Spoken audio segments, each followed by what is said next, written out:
Hi పిల్లలు, welcome to పుస్తక జ్ఞానం.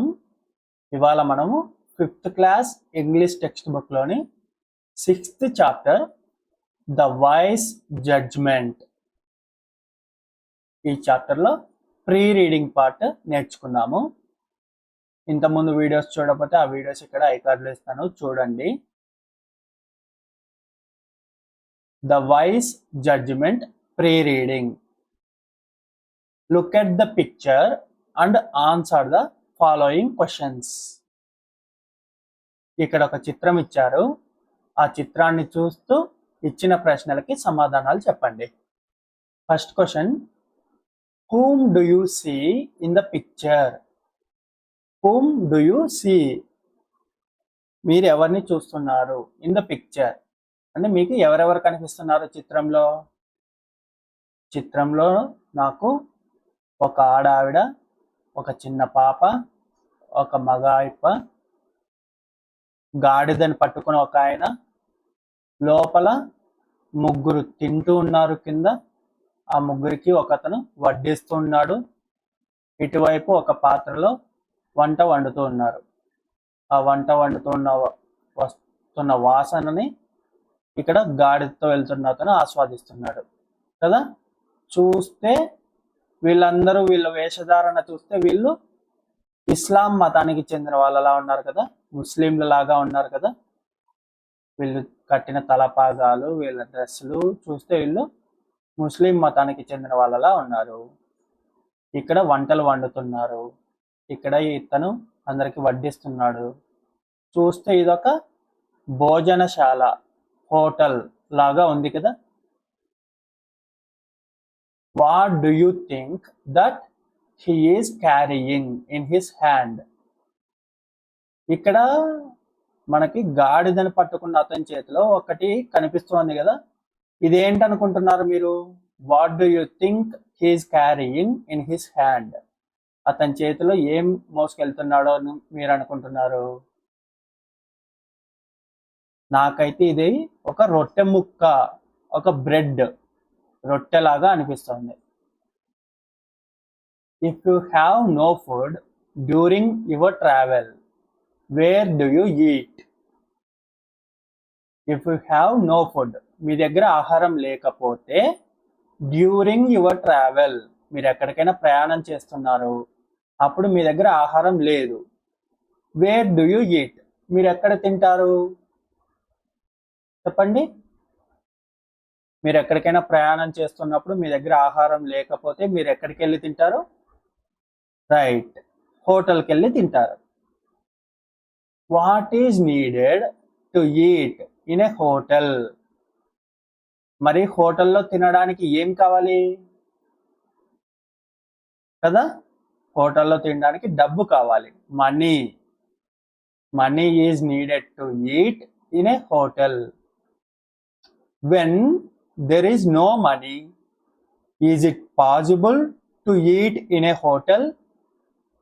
ఒకవేళ డబ్బు లేదనుకోండి, when there is no money, డబ్బు లేదు, is it possible to eat in a hotel? మరి డబ్బు లేనప్పుడు హోటల్లో తినడానికి అవుతుందా? రైట్, అవ్వదు కదా. హోటల్లో డబ్బులు ఉంటేనే తిన్నిస్తారు, డబ్బులు లేకుండా హోటల్లో భోజనం పెట్టారు కదా. It is not possible. Next reading part, the wise judgement.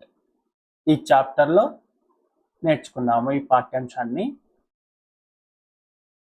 A poor traveller was walking through the streets of a town. A poor traveller, traveller అంటే ప్రయాణికుడు, బాటసారి, ప్రయాణికుడు. ప్రయాణం చేస్తున్న వారిని ప్రయాణికులు అంటాం. ట్రావెల్ చేస్తున్న వారిని ట్రావెలర్ అంటాం కదా. ఎ పూర్ ట్రావెలర్, ఒక పేద ప్రయాణికుడు, అతను పేదవాడు. Was walking through the streets of a town, ఒక టౌన్లో ఉన్న స్ట్రీట్స్, వీధుల్లో నడుస్తూ ఉన్నాడు. He had little to eat for 2 days. అతని దగ్గర 2 రోజులకి తినడానికి కొద్దిగా మాత్రమే ఆహారం ఉంది. He had spent his last penny, and all that remained in his pockets was a piece of dry bread. He had spent, అతను ఖర్చు పెట్టాడు. ఏం ఖర్చు పెట్టాడు? హిస్ లాస్ట్ పెన్నీ, అతని దగ్గర ఉన్న లాస్ట్ చివరి పైసా వరకు కూడా అతను ఖర్చు పెట్టేశాడు. అతని దగ్గర ఇప్పుడు డబ్బులు అయితే లేవు. And all that remained in his pockets, ఇంకా అతని జేబులో ఉన్నదంతా కూడా a piece of dry bread, అతని జేబులో ఉన్నది కేవలం ఎండిపోయిన రొట్టె ముక్కలే.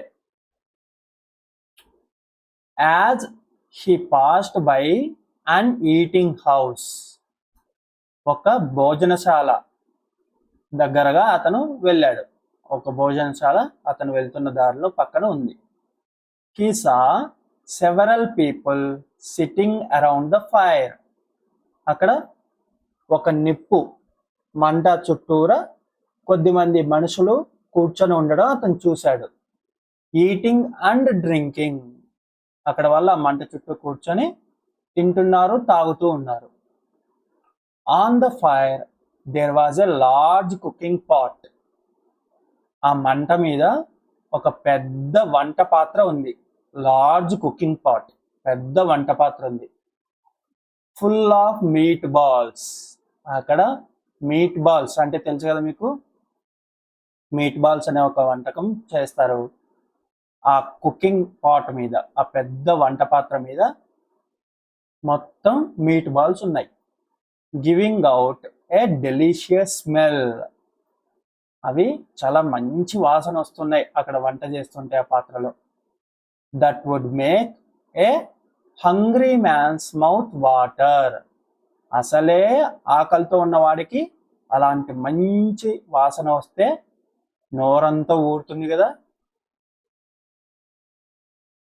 The owner of the eating house stood there serving his customers, ఆ ఈటింగ్ హౌస్ ఓనర్, ఆ భోజనశాల యొక్క ఓనరు, యజమాని అక్కడ నిలబడి ఉన్నాడు. స్టుడ్ దేర్, అక్కడ నిలబడి ఉన్నాడు.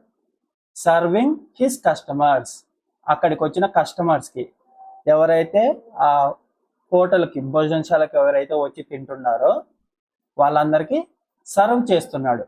ఈ మీట్ బాల్స్ని అతను వడ్డిస్తున్నాడు. He asked the traveller if he wanted to buy some meatballs, but the poor man turned away. He asked the traveler, ఆ యజమాని, హోటల్ యజమాని ట్రావెలర్ని, మన ప్రయాణికుడిని అడిగాడు ఏమని? If he wanted to buy some meatballs, కొన్ని మీట్ బాల్స్ కొనుక్కుంటారా అని చెప్పి అడిగాడు ఆశగా చూస్తూ ఉంటే. But the poor man turned away, కానీ ఈ పేద వ్యక్తి దాన్ని తిరస్కరించాడు. ఎందుకు? అతని దగ్గర డబ్బు లేదు కదా, అందుకని తినలేనని తిరస్కరించాడు. A man without money can never buy anything, he said. అతను, ఆ పేద ప్రయాణికుడు ఏమన్నాడంటే, ఎ మ్యాన్ వితౌట్ మనీ, డబ్బు లేని మనిషి, కెన్ నెవర్ బై ఎనీథింగ్, దేన్ని కూడా కొనలేడు అని చెప్పాడు. అంటే నా దగ్గర డబ్బు లేదు, ఒక డబ్బు లేని మనిషి ఏమీ కొనలేడు అని చెప్పి అన్నాడు. However the traveller walked to and from enjoying the smell, అక్కడక్కడే తిరుగుతూ ఆ స్మెల్ని మాత్రం ఎంజాయ్ చేస్తూ ఉన్నాడు ట్రావెలర్. తినలేడు కదా, కనీసం వాసనైనా పీల్చుకుందాం అని చెప్పేసి అక్కడక్కడ తిరుగుతున్నాడు. He took the piece of dry bread out of his pocket. He took the piece of dry bread out of his pocket. అతని జేబులోంచి ఆ ఎండిపోయిన రొట్టె ముక్క ఉంది కదా, ఆ రొట్టె ముక్కని బయటకు తీశాడు. And held it over the pot. Held it over the pot. ఆ వంట పాత్ర మీద దాన్ని పెట్టాడు. దాని మీద ఇక్కడ చూస్తున్నారు కదా, వంట పాత్ర మీదుగా దాన్ని పెట్టాడు. ఆ వాసన అంతా ఆ బ్రెడ్ ముక్కకు వస్తుంది కదా. After a minute or two he slowly ate the bread and he tried to imagine how it would have tasted with the meatballs. అలా దాని మీద ఒక నిమిషము 2 నిమిషాలు పెట్టి అతను నిదానంగా ఆ బ్రెడ్ని తింటూ అతను ఇమాజిన్ చేసుకోవడానికి ప్రయత్నిస్తున్నాడు, ఊహించుకోవడానికి ప్రయత్నిస్తున్నాడు. ఏమని? How it would have tasted with the meat balls. ఆ మీట్ బాల్స్తో కలిపి తింటూ ఉంటే ఎలా ఉంటుంది అన్నది ఊహించుకుంటూ ఆ వాసన చూస్తూ ఆ బ్రెడ్ని తింటున్నాడు. This was only by smelling the meat balls. అతను ఇదంతా చేస్తోంది కేవలం మీట్ బాల్స్ స్మెల్ను చూస్తూనే. అతను కొనుక్కోలేదు కదా, ఆ స్మెల్ను చూస్తూనే ఆ వాసనతోనే తింటున్నట్టుగా ఊహించుకుంటున్నాడు. The eating house keeper got angry when he saw the man doing this. ఈ ప్రయాణికుడు ఇలా చేయడం చూసి ఆ భోజనశాల కీపర్కి అతనికి కోపం వచ్చేసింది. He took hold of his arms roughly and hurried him around the corner to the magistrate's court. అతను ఈ ప్రయాణికుని, పేద ప్రయాణికుని చేతులు గట్టిగా పట్టేసుకొని అతన్ని మెజిస్ట్రేట్ కోర్ట్, న్యాయాధికారి దగ్గరికి తీసుకెళ్ళాడు. Now it's so happened that Naziruddin the scholar was acting as the magistrate that day. మీరు ఆల్రెడీ నజీరుద్దీన్ కథలని ఎప్పుడైనా చదివే ఉంటారు. నజీరుద్దీన్ గురించి తెలుసు కదా. ఆ కథల్లో అతను ఎప్పుడూ కూడా ధర్మంగా, న్యాయంగా ప్రవర్తిస్తూ ఉంటాడు, నీతిగా తీర్పులు చెప్తూ ఉంటాడు కదా. ఆ నజీరుద్దీనే ఆ రోజు ఆ మెజిస్ట్రేట్ కోర్టులో న్యాయ నిర్ణేతగా ఉన్నాడు. When he asked what the matter was, the eating housekeeper said to him, "This man came into my eating house without any money and helped himself to the smell of the meatballs which were being cooked in the pot. He must be forced to pay me." ఆ house keeper ఏమని చెప్పాడంటే నజీరుద్దీన్తో, నజీరుద్దీన్ ఏంటి matter, ఎందుకని వచ్చారని అడిగినప్పుడు ఆ house keeper ఇలా చెప్పాడు, eating house keeper, this man came in to my eating house without any money. ఈ మనిషి ఏమీ డబ్బు లేకుండా నా భోజనశాలకు వచ్చాడు. And helped himself to the smell of the meat balls which were being cooked in the pot. అక్కడ గిన్నెలో వండుతున్న meet balls ఆ స్మెల్ని చూస్తూ ఇతను సంతోషపడ్డాడు. He must be forced to pay me. నాకు ఖచ్చితంగా ఇతను డబ్బు చెల్లించాలి. నేను వంట చేస్తున్న మీట్ బాల్స్ వాసన చూసి ఇతను తిన్నట్టుగా ఊహించుకున్నందుకు నాకు డబ్బులు కట్టాలి అని చెప్పి ఆ ఈటింగ్ హౌస్ కీపర్ అన్నాడు. The scholar said to the traveler, "Do you have anything to say on your side?" ఇప్పుడు న్యాయ నిర్ణేత అంటే ఇద్దరి వైపు వాదనలు వినాలి కదా. ఇప్పుడు ఈటింగ్ హౌస్ కీపర్ చెప్పింది విన్నాడు. దాని తర్వాత scholar said to the traveller, ఆ ప్రయాణికుడితో ఇలా అన్నాడు ఆ న్యాయాధికారి, "Do you have anything to say on your side?" నీ వైపు నుంచి నువ్వు చెప్పుకోవాల్సింది ఏమైనా ఉందా అని చెప్పి అడిగాడు. అప్పుడు ఆ ట్రావెలర్ ఇలా చెప్తున్నాడు, I am a poor man. నేను ఒక పేదవాణ్ణి. I cannot pay him as he wants. ఇతను అడుగుతున్నట్టుగా నేను ఇతనికి డబ్బు చెల్లించలేను. Please forgive me.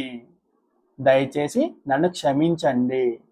And let me go on my way. నా దారిలో నన్ను వెళ్ళనివ్వండి. Replied the traveller. ఈ విధంగా ట్రావెలర్ జవాబిచ్చాడు. Don't worry, I will pay him on behalf of you said the scholar. ఆ న్యాయాధికారి ఏమని చెప్పాడు? డోంట్ వర్రీ, నువ్వేం బాధపడకు, I will pay him on behalf of you, నీకు బదులుగా నేను ఇతనికి చెల్లిస్తాను డబ్బులు అని చెప్పి ఆ న్యాయ నిర్ణయాధికారి చెప్పాడు. Sir, I am grateful to you said the traveller humbly. ఆ ట్రావెలర్ దానికి, sir I am grateful to you, నేను మీకు కృతజ్ఞతతో ఉంటాను అని చెప్పి ఆ ట్రావెలర్ వినయంగా చెప్పాడు. The eating house keeper felt happy and thought that he would receive a good amount of money from the scholar. ఆ ఈటింగ్ హౌస్ కీపర్ ఎవరైతే ఉన్నారో భోజనశాల వ్యక్తి, అతను ఫెల్ట్ హ్యాపీ, అతను సంతోషపడ్డాడు. అండ్ థాట్, అనుకున్నాడు ఏమని? he would receive a good amount of money from the scholar. ఆ న్యాయాధికారి దగ్గర నుంచి నాకు మంచిగానే డబ్బులు వస్తాయి అని అనుకున్నాడు. The scholar took 2 pennies from his pocket. ఆ న్యాయాధికారి అతని జేబులోంచి 2 పెన్నీలు అంటే 2 నాణాలు తీసుకున్నాడు. తీసుకొని put them between his hands and shook them together backwards and forward against the eating housekeeper's right ear. ఇతను భోజనశాలకు చెందిన వ్యక్తి యొక్క కుడి చెవి దగ్గర ఈ నాణేలను చేతిలో పట్టుకొని వెనక్కి ముందుకి కదిలించాడు. అలా కదిలిస్తే ఏమవుతుంది? శబ్దం వస్తుంది కదా, నాణాలు ఒకదాన్నొకటి తగులుతున్నప్పుడు. Can you hear anything he asked the man. అలా ఆ scholar can you hear anything, నీకేమైనా వినిపిస్తోందా అని చెప్పి అడిగాడు ఆ హౌస్ కీపర్ని. Yes sir, I can, the eating house keeper replied. ఆ భోజనశాలకు చెందిన వ్యక్తి, అవును నేను వినగలుగుతున్నాను అని చెప్పి అన్నాడు. Now can you still hear something, the scholar asked. Now, ఇప్పుడు, can you still hear something, ఇప్పుడు కూడా నువ్వు వినగలుగుతున్నావా? ద స్కాలర్ ఆస్క్డ్, అతను మళ్ళీ అడిగాడు. As he shook the 2 pennies together against the man's left year.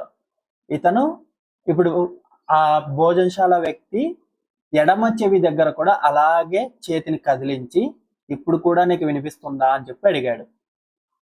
Yes sir, I can still hear the pennies shaking together, but why are you doing this? అవును sir, నేను ఇప్పుడు కూడా ఆ pennies ఒకదాన్నొకటి తగులుకున్న sound నేను వింటూ ఉన్నాను, కానీ మీరెందుకు ఇలా చేస్తున్నారు అని అడిగాడు. The scholar put the pennies back in his pocket. ఆ న్యాయాధికారి ఆ పెన్నీలను, ఆ నాణ్యాలను మళ్ళీ తన జేబులో పెట్టేసుకున్నాడు. ఆన్సర్డ్, తర్వాత ఇలా జవాబిచ్చాడు ఏమని?